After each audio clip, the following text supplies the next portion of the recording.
Gue dulu waktu kecil sering banget diajarkan kalau mau sukses, satu-satunya kunci yaitu bersekolah. Tapi sekarang Apple, Google, bahkan General Motor menghilangkan syarat gelar sarjana di posisi-posisi penting perusahaan mereka. Bahkan CEO mereka mengatakan secara terang-terangan, guys, lulusan kampus top terbaik adalah resiko terbesar bagi perusahaan kami. Jadi pertanyaannya, siapa yang mereka rekrut? Orang yang gagal sekolah, atau lebih tepatnya orang-orang yang berhenti bersekolah.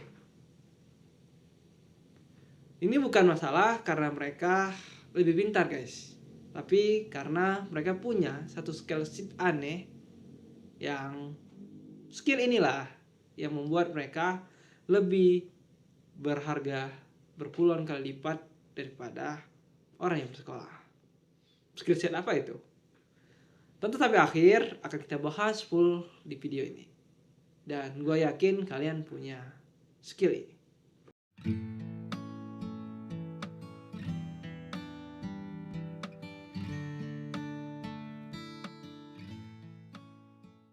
Jujur guys, IPK itu overrated.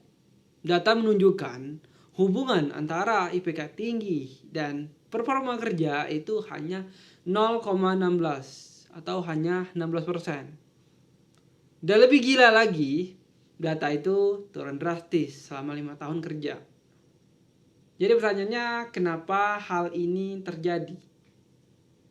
Karena IPK itu mengukur seberapa patuh kalian terhadap aturan dan seberapa paham kalian terhadap materi. Tapi di dunia kerja, kalian nggak bisa ngapal materi, guys. Karena nggak ada kisi-kisi dan juga nggak ada buku paduannya. Kalian harus berdasarkan intuisi kalian.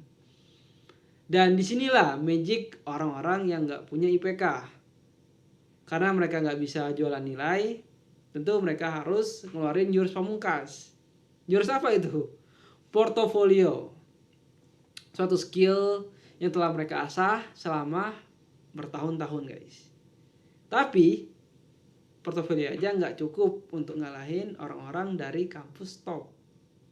Mereka butuh cheat code. Tapi cheat code ini bukan masalah uang, bukan pula orang dalam, guys. Jadi apa itu? Ini.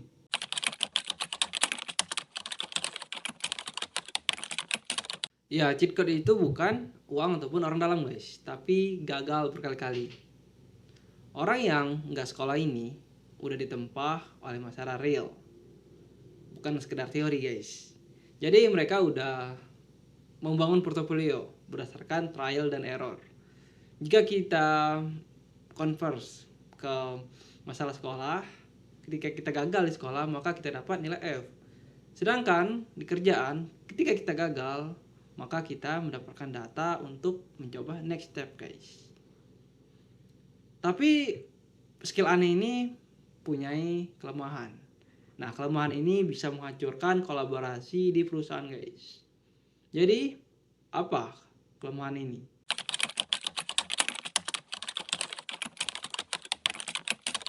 Kelemahan mereka ini bukan berdasarkan hard skillnya, guys. Justru pada sesuatu yang simpel. Mereka nggak bisa tunduk pada sistem. Kenapa? Karena mereka ini pada proses belajar, mereka memimpin diri mereka sendiri, dan tentu mereka nggak punya atasan, guys. Jadi kalau mereka masuk kantor, mirip kayak lone wolf. Ya memang hebat, memang tipikal, ya kayak karismatik kali ya. Ya tapi karena sistem kantor yang punya birokrasi yang kaku dan sistem yang rumit, guys, tentu orang-orang kayak ini susah banget beradaptasi pada sistem kantoran. Ya memang dilemanya di sini. Perusahaan butuh orang yang independen, tapi juga mereka butuh orang yang patuh pada sistem. Nah, setelah kita bedah semua di sini, kita beralih ke segmen yang paling penting. Kenapa perusahaan top dunia lebih melirik orang yang berhenti sekolah?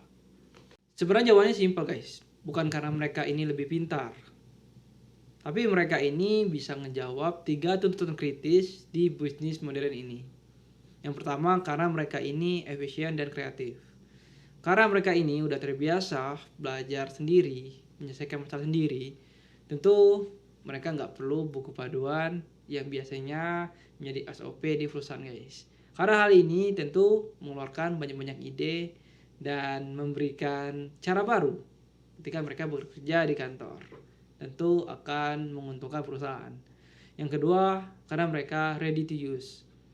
Kita tahu bahwa ketika perusahaan merekrutmen seorang fresh graduate, maka butuh 6 bulan training, ya tentu akan mengeluarkan biaya yang besar dan waktu yang sangat lama guys. Ketika mereka mempekerjakan orang yang sudah berpengalaman ini, yang sudah mempunyai skill ini, tentu mereka langsung siap digunakan tanpa perlu training-training lagi. Dan yang ketiga, karena mereka ini lebih loyal guys. Ya tentu mereka ini direkrutmen berdasarkan dari skill mereka, bukan berdasarkan dari sekolah mereka. Tentu hal ini akan membawa satu kebanggaan. Karena apa yang mereka lihat itu mereka diukur berdasarkan kemampuan mereka guys, bukan berdasarkan ijazah. Hal ini tentu bisa menambahkan loyalitas sebesar 10%. Ya singkatnya sebenarnya perusahaan-perusahaan sekarang ini bukan butuh IPK kita guys, tapi mereka butuh apa impact yang akan kalian berikan. Karena IPK itu nggak ngejawab, IPK itu hanya sekedar angka.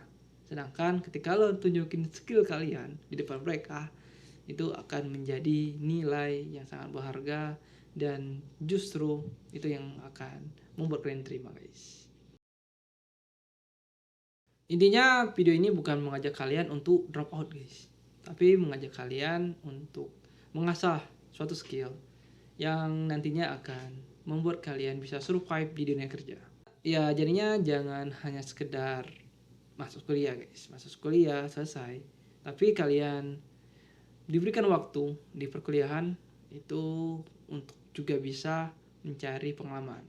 Misal bisa ikut project dosen, bisa ikut kepanitiaan, bisa ikut kegiatan di luar, intinya yang bermanfaat. Karena itu bisa mengasah skill kalian. Karena kita pada awalnya itu biasanya nggak tahu skill apa yang bisa kita asah, skill yang sesuai dengan minat kita. Tapi ketika kita sudah terjun dan kita menikmati hal itu, tentu itulah dunia kita guys. Ya menurut kalian skill aneh apa yang berada di Gen Z sekarang? Dan tentu itu juga bisa membuat kalian survive. Drop di kolom komentar. Gua Aldi, goodbye.